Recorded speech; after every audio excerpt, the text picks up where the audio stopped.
Hello दोस्तों, मैं विकास सोनी आपका एक बार फिर से स्वागत करता हूं हमारे यूट्यूब चैनल ज्ञान वर्ल्ड 0.1 पर। दोस्तों, इस वीडियो में हम डिस्कस करेंगे कुछ करंट अफेयर के इम्पोर्टेंट फैक्ट्स और इम्पोर्टेंट क्वेश्चंस जो कि आपके आने वाले एग्जाम्स में आपके लिए काफ़ी फ़ायदेमंद साबित होने वाले हैं।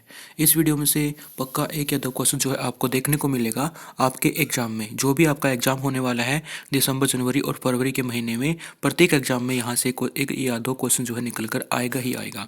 तो इसलिए सारे के सारे इंपॉर्टेंट पर्सन जो है इसमें इंक्लूड किए गए हैं जो कि आपके लिए काफ़ी फायदेमंद रहेंगे। तो आइए दोस्तों, वीडियो को शुरू करते हैं। हमारा जो सबसे पहले फर्स्ट जो हमारा प्रश्न है वो है, सर्वोच्च न्यायालय के किस न्यायाधीश को राष्ट्रीय विधिक सेवा प्राधिकरण का नालसा का अध्यक्ष नियुक्त किया गया है? नालसा यानी कि नेशनल लॉ सर्विस प्राधिकरण, ठीक है, राष्ट्रीय विधिक सेवा प्राधिकरण, इसके अध्यक्ष को नियुक्त किए गए हैं। ऑप्शन है यू ललित, DY चंद्रचूड़, रमेश यादव, अभिनव सिंह। तो देखिए, जो हमारे नालसा थी उसके जो इससे पहले वाले जो अध्यक्ष थे वो थे यू ललित थे, लेकिन अभी जो न्यू जो है बनाए गए हैं वो बनाए गए हैं DY चंद्रचूड़। तो इसका जो राइट ऑप्शन होगा, जो सही आंसर होगा वो होगा DY चंद्रचूड़ जी को जो है राष्ट्रीय विधिक सेवा प्राधिकरण का अध्यक्ष नियुक्त किया गया है। नेक्स्ट हमारा जो प्रश्न है वो है, हाल ही में भारत बायोटेक के किस कोविड-19 की पहली नोजल नाक से ली जाने वाली वैक्सीन को DCGI ने इमरजेंसी में देने की अनुमति दे दी है? तो भारत बायोटेक की कोविड-19 की ऐसी पहली वैक्सीन है जो कि नाक से ली जा सकती है और इसको अनुमति दी है DCGI ने, जो कि इमरजेंसी में देने की अनुमति दी गई है। तो यहाँ पे वो कौन सी वैक्सीन है, उस वैक्सीन का नाम यहाँ पे बताना है। तो ऑप्शन है कोवैक्सीन, इनोकोवोक, इनिवैको या स्पुतनिक। तो इसका जो राइट ऑप्शन है जो कि नाक से ली जाएगी उस वैक्सीन का नाम क्या है? इनोकोवोक। तो राइट आंसर है इनोकोवाक। नेक्स्ट हमारा जो प्रश्न है वो है, जम्मू कश्मीर से राज्यसभा के लिए नामित होने वाले पहले गुज्जर मुस्लिम समुदाय के नेता कौन हैं? पहले ऐसे नेता जो कि राज्यसभा के लिए चुने गए हैं जम्मू कश्मीर से, जो कि गुज्जर मुस्लिम समुदाय से संबंध रखते हैं, तो ये कौन है? तो ऑप्शन है गुलाम मोहम्मद नकवी, गुलाम अली खटाना, राय सिंह खान, सोहेल खान। तो इसका जो राइट ऑप्शन है वो है गुलाम अली खटाना। गुलाम अली खटाना पहले गुज्जर मुस्लिम समुदाय के पहले नेता हैं जिनको राज्यसभा के लिए जम्मू कश्मीर से चुना गया है। नेक्स्ट है, भारत में प्रधानमंत्री जी द्वारा लाए गए चीते जिनकी संख्या थी 8, जो कि नामीबिया देश से लाए गए थे, तो इनको भारत के किस राज्य के राष्ट्रीय उद्यान में छोड़ा गया है? तो अभी हाल ही में आपने सुना होगा इनका जिक्र कि कुछ चीते जो है लाए गए थे नामीबिया से, उनकी कुल संख्या 8 थी और इनको कहाँ पर, किस राज्य के, भारत के किस राज्य के राष्ट्रीय उद्यान में इनको छोड़ा गया है? ऑप्शन है रणथंभौर राष्ट्रीय पार्क राजस्थान में, काजीरंगा राष्ट्रीय पार्क असम में, या कूनो राष्ट्रीय उद्यान मध्य प्रदेश में, या उपरोक्त सभी। तो आपका जो इसका जो राइट आंसर रहेगा वो होगा मध्य प्रदेश के कूनो राष्ट्रीय उद्यान में जो है इनको छोड़ा गया है। और ये ऐसा क्यों किया गया है? क्योंकि भारत में जो है चीतों की जो प्रजाति थी वो विलुप्त हो चुकी थी, इसलिए इन भारत के अंदर जो है चीतों की प्रजाति या चीतों को दोबारा से लाने के लिए जो है इनको नामीबिया से लाया गया था। नेक्स्ट हमारा जो प्रश्न है, भारत सरकार ने कब चीतों को विलुप्त करार दे दिया था? जैसे कि आप सभी को पता है कि इंडिया के अंदर चीतों को विलुप्त मान लिया गया था और इसकी घोषणा सरकार ने कब की थी? 1947 में, 1993 में, 1952 में, 1992 में। तो इसका जो राइट आंसर है वो है 1952। 1952 में भारत सरकार ने घोषणा कर दी थी कि भारत में जो चीते हैं वो विलुप्त हो चुके हैं।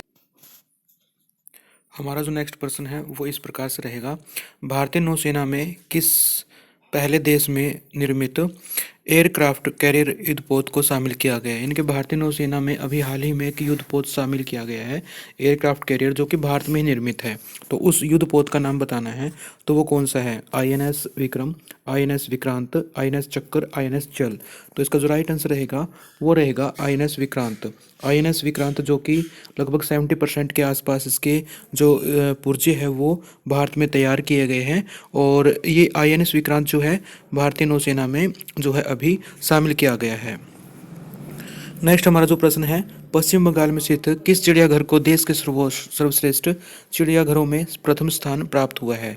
तो Padmaja Naidu Himalayan zoological park, जो कि दार्जिलिंग में है, या फिर अर्गिनर अन्ना जूलॉजिकल नेशनल पार्क, सुंदरबन राष्ट्रीय पार्क, और चाम राजेंद्र जूलॉजिकल राष्ट्रीय पार्क। तो इसका जो करेक्ट आंसर रहेगा कि भारत में जो चिड़ियाघर है उन चिड़ियाघरों में सर्वश्रेष्ठ चिड़ियाघरों में प्रथम स्थान जो है किसको मिला है? तो वो मिला है जो पश्चिम बंगाल का चिड़ियाघर है, जो कि दार्जिलिंग में पड़ता है। इसका जो राइट आंसर आपका रहेगा वो रहेगा Padma Naidu Himalayan zoological park. तो इसको जो है देश में सर्वश्रेष्ठ चिड़ियाघरों में शामिल किया गया है और इसको प्रथम स्थान प्राप्त हुआ है। दूसरा स्थान की अगर बात करें तो वो प्राप्त हुआ है अरिगनर अन्ना जूलॉजिकल नेशनल पार्क को, जो कि चेन्नई में पड़ता है। और नेक्स्ट है जो थर्ड है वो है चाम राजेंद्र जूलॉजिकल राष्ट्रीय पार्क, जो कि आपका मैसूर में पड़ता है। इसको तीसरा स्थान प्राप्त हुआ है। तो यहाँ से इंपॉर्टेंट यही रहेगा कि पहला स्थान किसको प्राप्त हुआ है। तो पहला स्थान प्राप्त हुआ है Padmaja Naidu Himalayan zoological park को, जो कि दार्जिलिंग यानी कि पश्चिम बंगाल में पड़ता है। नेक्स्ट आपका जो प्रश्न है वो है कोलकाता में हुए डुरंड कप जो है फुटबॉल से रिलेटेड है। 2022 की पहले बार विजेता टीम कौन है? तो 2022 में डुरंड कप हुआ था और ये कोलकाता में हुआ था। इसका फाइनल मैच कोलकाता के अंदर ही हुआ था, और इसके अंदर जो विजेता टीम रही थी, जिसने पहली बार जो है इसको खिताब को जीता है, तो वो टीम कौन सी है? तो यहाँ पे जो फुटबॉल की टीम है केरला ब्लास्टर और Bangalore FC, Mumbai city, none of the above. तो यहाँ पे जो करेक्ट आंसर रहेगा वो रहेगा बेंगलोर एफसी। बेंगलोर एफसी ने जो है इस क्लब ने जो है इस खिताब को जीता है। ठीक है, तो इसका करेक्ट आंसर रहेगा वो रहेगा बेंगलुरु एफसी। नेक्स्ट हमारा जो प्रश्न रहेगा वो रहेगा उत्तर प्रदेश के किस शहर को संघीय सहयोग संगठन के द्वारा वर्ष 2022-23 के लिए सांस्कृतिक एवं पर्यटन राजधानी घोषित किया गया है? तो उत्तर प्रदेश का कौन सा ऐसा शहर है जिसको राजधानी घोषित किया है संघीय सहयोग संगठन के द्वारा, और ये सिर्फ 2022-23 के लिए किया गया है, और ये सांस्कृतिक एवं पर्यटन राजधानी घोषित की गई है? तो वो कौन सा शहर है उत्तर प्रदेश का? ऑप्शन है Lucknow, Varanasi, Kashi, none of the above. तो इसका जो राइट और करेक्ट आंसर रहेगा वो रहेगा वाराणसी। वाराणसी शहर को, उत्तर प्रदेश का जो यूपी का वाराणसी शहर है, उसे संघीय सहयोग संगठन के द्वारा सांस्कृतिक एवं पर्यटन राजधानी घोषित किया गया है। सांस्कृतिक एवं पर्यटन राजधानी घोषित किया गया है। मोस्ट इंपोर्टेंट प्रश्न जो है ये रहेगा। नेक्स्ट हमारा जो प्रश्न है वो है राष्ट्रीय खेल 2022 का शुभंकर कौन था? तो अभी हाल ही में हमारे देश में राष्ट्रीय खेल हुए थे और इसका एक शुभंकर बनाया गया था। तो वो क्या था? शेरा, ईभा, शावाजी शेर या छोटा भीम? तो यहाँ पे जो करेक्ट इसका आंसर रहेगा वो रहेगा सावाजी शेर। सावाजी जो कि गुजराती शब्द है और इसका मतलब क्या होता है? शेर। तो इसको जो है राष्ट्रीय खेल 2022 का शुभंकर बनाया गया था, और राष्ट्रीय खेल 2022 गुजरात में हुए थे, और इसलिए ये शब्द जो है गुजराती शब्द है और इसका मतलब क्या होता है? शेर। नेक्स्ट हमारा जो प्रश्न रहेगा वो है राष्ट्रीय खेल यानी कि 36वें का मुख्य थीम क्या था? जो अभी हाल ही में गुजरात में हुए थे राष्ट्रीय खेल, जो कि 36वां संस्करण उनका ये था, उसका मुख्य थीम क्या था? मुख्य विषय क्या था? तो ऑप्शन है खेल सभी बढ़ो, खेलो सभी बढ़ो सभी, खेलों से दुनिया है, खेलों से एकता का उत्सव, और खेल ही जीवन है। तो इसका जो करेक्ट आंसर रहेगा, जो मुख्य थीम था इसका, मेन थीम जो था इन खेलों का, तो वो था खेलों से एकता उत्सव, इनके सेलिब्रेटिंग यूनिटी थ्रू स्पोर्ट्स। तो ये आपका करेक्ट आंसर इसका रहेगा, खेलों से एकता का उत्सव या celebrating unity through sports. Next प्रश्न है राष्ट्रीय खेलों का आयोजन इस वर्ष किस राज्य में किया गया था? तो राष्ट्रीय खेल यानी कि 36वें संस्करण जो हुए थे वो इस बार किस राज्य में किए गए थे, किस राज्य में हुए थे? तो इसका जो करेक्ट आंसर है वो है गुजरात। गुजरात के अंदर राष्ट्रीय खेलों का आयोजन हुआ था।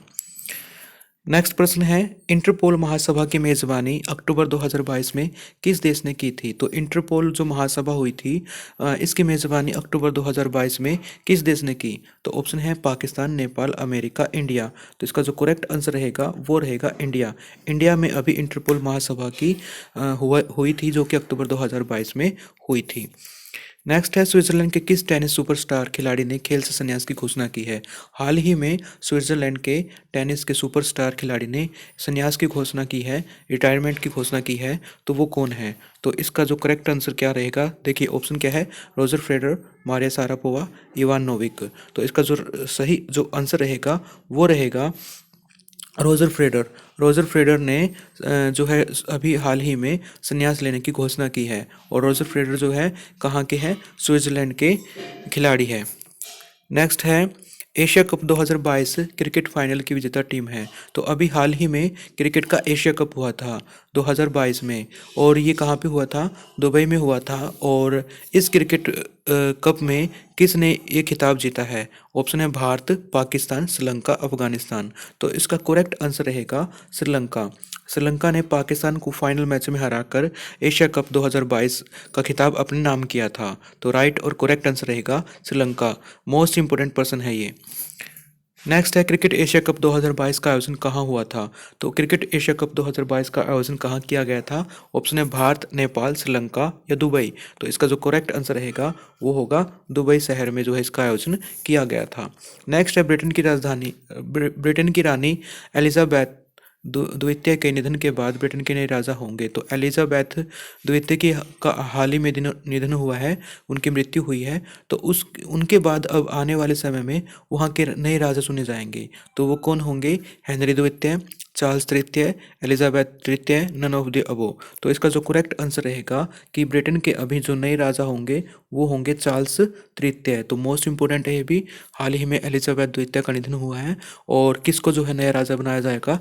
चार्ल्स तृतीय को। नेक्स्ट, चीन ने चंद्रमा पर एक खनिज तत्व की खोज की है, इसे क्या नाम दिया है? तो चीन ने अभी हाल ही में चंद्रमा पर एक खनिज तत्व की खोज की है, और इस खनिज तत्व का क्या नाम रखा गया है? तो यह है चेनसाइट एक्स, चेनसाइट वाई, या फिर मिल्की वाई, या मून गोल्ड। तो इसका जो करेक्ट आंसर रहेगा वो रहेगा चेनसाइट वाई। तो इस खनिज तत्व को चाइना ने क्या नाम दिया है? वो है चेनसाइट वाई। नेक्स्ट हमारा जो प्रश्न है वो है, संघई सहयोग संगठन 2023 के शिखर सम्मेलन की मेजबानी कौन सा देश करेगा? तो अभी हाल ही में पीछे भी इस क्वेश्चन के ऊपर डिस्कस किया गया था कि यूपी के वाराणसी शहर को जो है इसने राजधानी घोषित किया था और अपने कार्यक्रम के लिए। लेकिन अभी जो संघई सहयोग संगठन 2023 के लिए शिखर सम्मेलन की मेजबानी कौन सा देश करेगा? 2022 का शिखर सम्मेलन समरकंद में हुआ था, और अभी जो 2023 में होगा वो कहाँ होगा? वो होगा इंडिया के अंदर, भारत के अंदर। तो इसकी मेजबानी कौन करेगा? भारत करेगा। नेक्स्ट है, भारत और पाकिस्तान के संघई सहयोग संगठन में कब शामिल हुए थे? तो जो ये संगठन है संघई सहयोग संगठन, एशियाई देशों में चीन, कजाकिस्तान, तजाकिस्तान, ठीक है, और कुछ और राष्ट्र जो है एशियाई राष्ट्र है, उनसे मिलाकर इस एशियाई संघई सहयोग संगठन की स्थापना की गई थी, 2001 में की गई थी। लेकिन इसमें इंडिया और पाकिस्तान जो है, भारत और पाकिस्तान जो है, इसके कब सदस्य बने थे, कब इसमें पूर्ण रूप से शामिल हो गए थे? तो ऑप्शन है 2001 में, 2022 में, 2017 में, 2009 में। तो इसका जो करेक्ट आंसर रहेगा 2017 में। 2017 में जो है इस संगठन के अंदर इंडिया और पाकिस्तान दोनों इकट्ठे जो है शामिल हुए थे। नेक्स्ट है, संघई सहयोग संगठन की स्थापना कब हुई थी? तो अभी मैंने डिस्कस किया था कि इस संघई सहयोग संगठन की स्थापना कब हुई थी? 2001, 2015, 2010, 2011। तो इसका करेक्ट आंसर है 2001 में जो है इसकी स्थापना की गई थी। नेक्स्ट है, कजाकिस्तान की राजधानी नूर सुल्तान का नाम बदलकर क्या कर दिया गया है? तो कजाकिस्तान की राजधानी जो कि 2019 में जो है नूर सुल्तान बनाई गई थी, अब फिर से उसका नाम बदल दिया गया है, और अब इसका नया नाम क्या रखा गया है? नूर सुल्तान का जो नाम रखा गया है, ऑप्शन है अलमाटी, अस्ताना, समरकंद, खलीफा। तो इसका जो करेक्ट आंसर रहेगा वो रहेगा अस्ताना। तो कजाकिस्तान की जो नूर सुल्ताना राजधानी थी उसका नाम बदलकर क्या कर दिया गया है? अस्ताना। नेक्स्ट आपका प्रश्न है, संयुक्त राष्ट्र महासभा सितंबर 2022 के 17वें सत्र के अध्यक्ष कौन थे? तो संयुक्त राष्ट्र महासभा का अभी सितंबर 2022 में 17वां सत्र हुआ, तो उसके अध्यक्ष कौन थे? तो Abdulla Shahid, Csaba Korosi, Watson, Antonio Guterres. तो इसका जो करेक्ट आंसर रहेगा वो रहेगा कसाबा कोरोसी। ठीक है, कसाबा कोरोसी 17वें सत्र के अध्यक्ष थे। अगर पूछा जाए 76वें के, तो इनसे पहले कौन थे? अब्दुल्ला शाहिद जो है 76वें के थे। ठीक है, और अगर पूछा जाए संयुक्त राष्ट्र संघ के अध्यक्ष कौन है, तो वो कौन है? Antonia Guterres. नेक्स्ट आपका प्रश्न है, अंटार्कटिका महासागर में सितंबर 2022 में आए किस हरिकेन ने उत्तर अमेरिका के राष्ट्रों में तबाही मचाई? तो मोस्ट इंपॉर्टेंट है, इस प्रकार के प्रश्न जो है एग्जाम में पूछे जाते हैं कि अंटार्कटिका महासागर में अभी एक हरिकेन आया था 2022 में सितंबर में, तो उसने उत्तर अमेरिका के बहुत से राष्ट्रों में तबाही मचाई थी। तो उस हरिकेन का नाम बताना है। ऑप्शन है Fiona, Philip, Julia, none of the above. तो इसका जो करेक्ट आंसर रहेगा वो रहेगा फियोना हरिकेन। ठीक है, फियोना हरिकेन की वजह से वहाँ पे काफ़ी तबाही मची थी।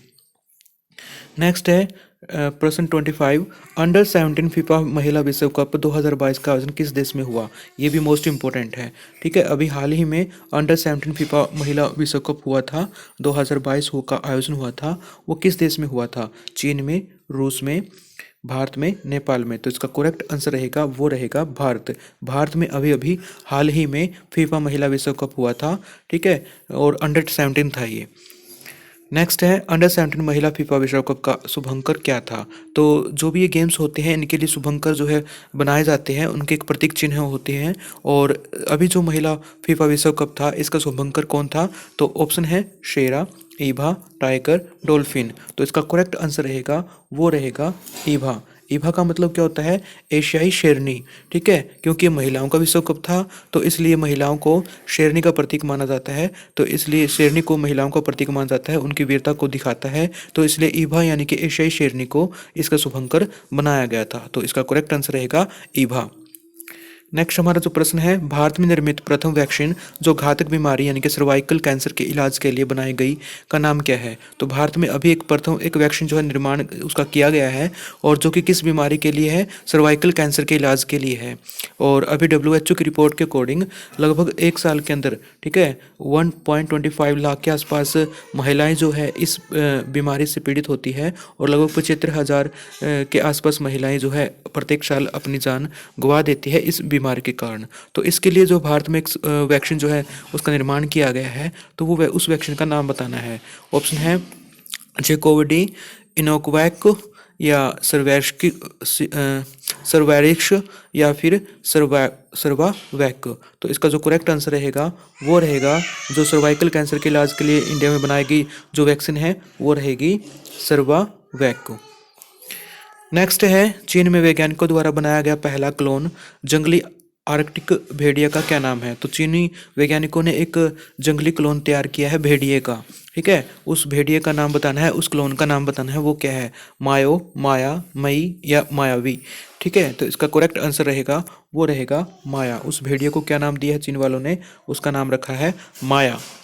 नेक्स्ट है, भारत और जापान में हाल ही में कौन सा युद्ध अभ्यास किया? तो भारत और जापान ने अभी हाल ही में जो है समुद्री जल युद्धाभ्यास किया था, और इस युद्धाभ्यास का नाम बताना है वो क्या था? ऑप्शन है युद्ध शक्ति, किरण, अग्नि, जी मैक्स। तो इसका करेक्ट आंसर रहेगा वो है जी मैक्स। ठीक है, भारत और जापान के बीच में अभी जो हुआ था युद्धाभ्यास उसका नाम क्या था? जी मैक्स। नेक्स्ट है, भारतीय नौसेना द्वारा आयोजित भारत जापान समुद्री युद्धाभ्यास किस क्षेत्र में हुआ? तो भारतीय नौसेना द्वारा इसका आयोजन किया गया था जी मैक्स का, और ये किस समुद्री क्षेत्र में हुआ था? तो ऑप्शन है लाल सागर, अंडमान निकोबार द्वीप समूह, या बंगाल की खाड़ी, या पाक जल डमरू मध्य। तो यहाँ पे जो इसका करेक्ट आंसर रहेगा वो रहेगा बंगाल की खाड़ी में ये युद्धाभ्यास किया गया था। नेक्स्ट है, देश के 37वें अक्टूबर 2023 राष्ट्रीय खेल किस राज्य में आयोजित किए जाएंगे। ये क्वेश्चन आपके लिए है। आप जो है इसका जो सही आंसर होगा वो आप कमेंट सेक्शन में जाकर इसको कमेंट कर सकते हैं।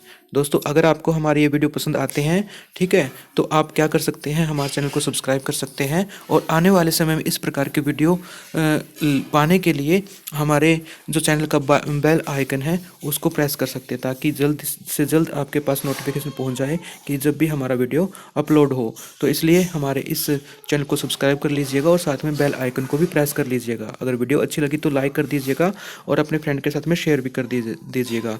थैंक यू दोस्तों।